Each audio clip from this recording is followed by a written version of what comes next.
Hoje é 1º de abril de 2024 e faz mais ou menos 1 ano e 3 meses que estamos morando nessa casa. Talvez seja uma surpresa grande porque a gente gravou a série durante um ano inteiro, praticamente, e o último episódio ficou para quase 1 ano depois do término da casa. E cá estamos nós, eu morando aqui, ainda descobrindo cantinhos desse novo lar, porque esse é o processo, né? Acho que a casa se transformar em lar. E existe uma diferença muito grande entre uma coisa e outra.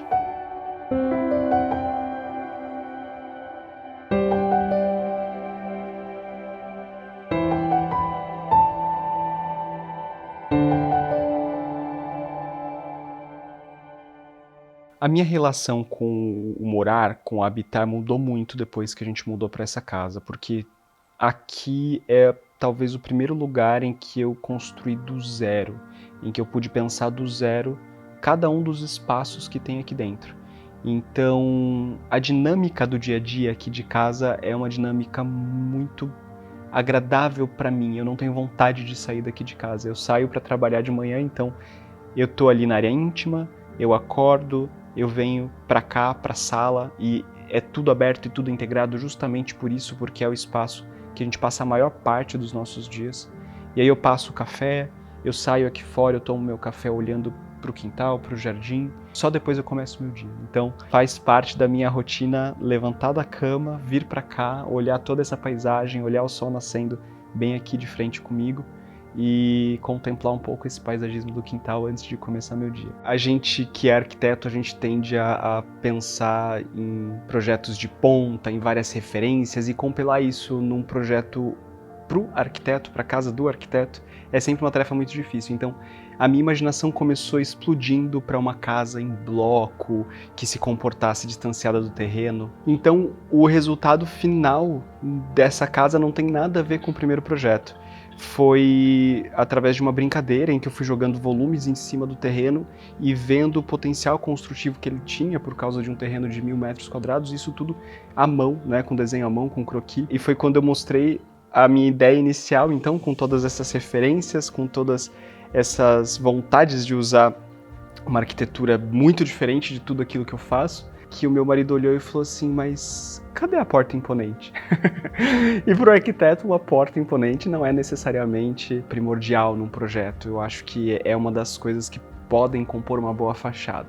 E o resultado final disso tudo é que, conversando com meu marido, ter ele de referência me ajudou a traduzir aquilo que eu também gostava e que pudesse se materializar naquilo que seria a nossa casa. Então, conversando com ele, a gente chegou num denominador comum, que seriam linhas retas, uma casa sem muitos elementos na fachada, então sem muitos recortes, sem muitos elementos verticais, que são as empenas que a gente chama na arquitetura, e a gente chegou nessa fachada com 2 elementos horizontais. Eles deixavam desvelar aquilo que acontece dentro desse grande bloco do pavimento superior. A gente é um casal que não tem costume de fazer grandes festas, mas a gente gosta de receber algumas pessoas, então a cozinha aberta, né, com esse balcão grande de frente para a mesa de jantar, foi pensada justamente porque eu gosto muito de cozinhar. Então quando eu estou ali cozinhando, eu estou de frente para as pessoas que estão aqui na mesa, que eu estou recebendo, ou então quando eu estou cozinhando sozinho dentro de casa durante a semana, eu estou de frente para a TV. Então foi assim que a gente começou o projeto dessa casa, que eu comecei o projeto dessa casa, e que junto com meu marido eu pude chegar nesse lugar de um projeto que fizesse sentido para mim e para ele, e que tivesse tudo aquilo que eu admiro e acredito enquanto arquitetura.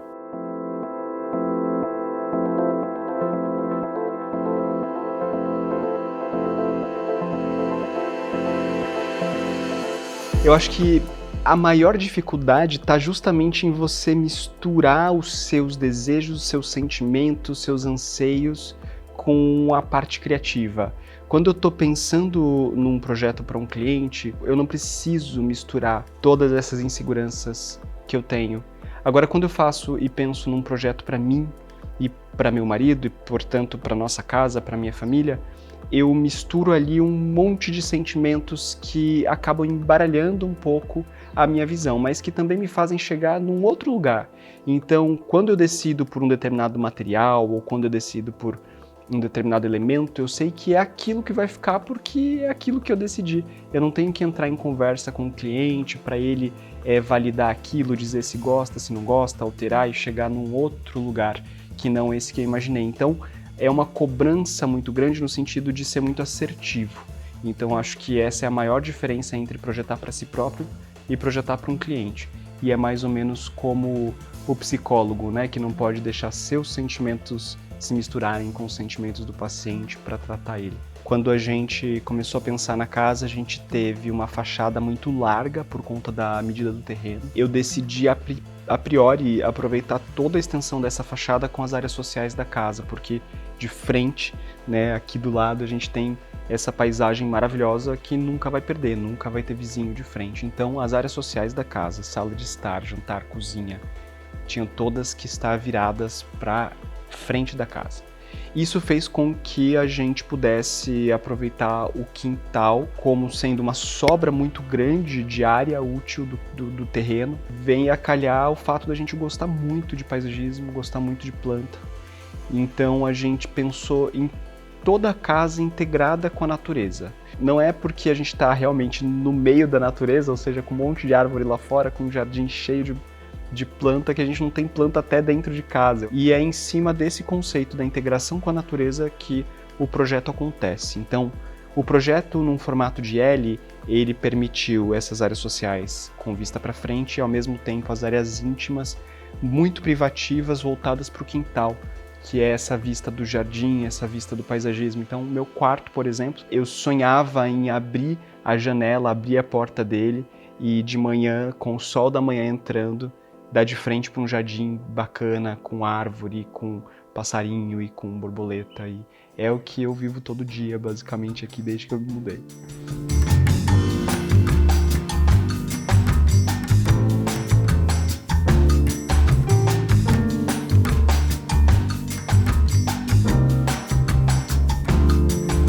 O design de interiores aqui de casa e o resultado final, né, da harmonização de todos esses tons levou muito em consideração o meu gosto pessoal com o gosto do meu marido, que não ia na linha de cores muito claras.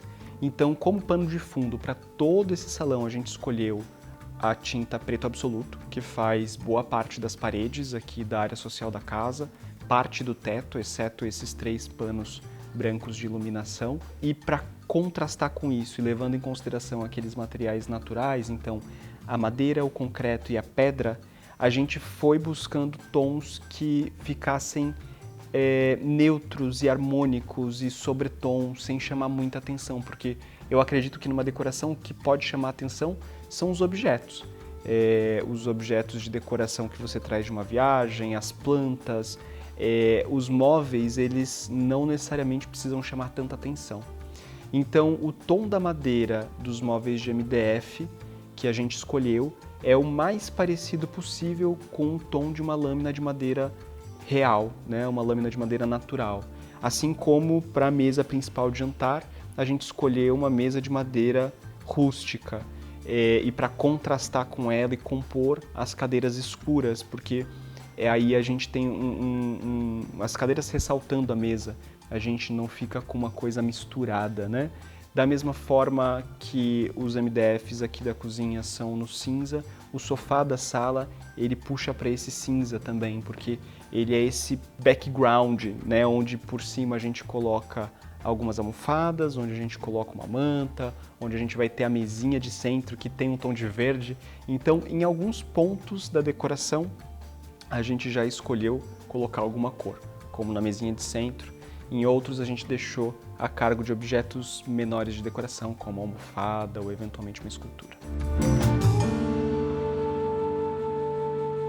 Vivendo aqui todos os dias, eu percebo que sempre tem uma coisinha ou outra que muda, a depender do mês, a depender de quanto tempo passe, sejam as manutenções que são necessárias na casa e sejam aqueles elementos mais subjetivos que fazem com que essa casa se torne um lar. Esses elementos é justamente aquilo que dá significado para o espaço. é aquilo que tem valor, não necessariamente aquilo que custa caro. Então, uma casa que se torna um lar é uma casa que está impregnada de memórias, é uma casa que tem cheiro, é uma casa que tem lembrança, que tem história. Eu sempre acreditei nisso e já morando um ano aqui eu consigo olhar para cada cantinho dela e olhar em cada detalhe, em cada objeto de decoração, uma história nossa, sabe? Então, desde uma cerâmica, que é uma panela de barro feita por uma tribo indígena, que a gente trouxe de uma viagem, até um objeto que está pendurado no nosso quarto, que é um artesanato que meu marido fez, com galho de árvore daqui, da nossa natureza, na frente da casa, né? Que ele foi lá, pegou, limpou, lixou e fez um trabalho para pendurar na parede. Então, eu vejo que esses elementos que a gente traz para dentro da nossa casa, eles constituem a personalidade da nossa casa, que é quase como um reflexo da nossa própria personalidade, né? E esse é o processo em transformar uma construção, uma casa, num lar.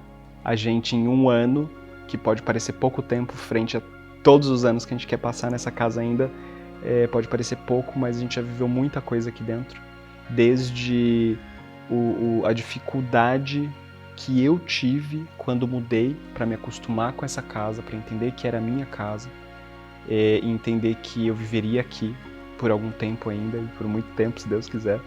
Até agora, em que eu já estou completamente acostumado e que a gente, a cada mês que pode, a gente está colocando coisas novas, como não tinham logo que a gente mudou, né? Então a gente comprou a TV nova, comprou o tapete novo, e isso é muito, muito gostoso. Eu acho que é perceber que a minha vida está muito conectada à minha casa. E a minha casa é esse lugar onde eu me refugio, é meu porto seguro. Então isso nos traz muita felicidade, com certeza.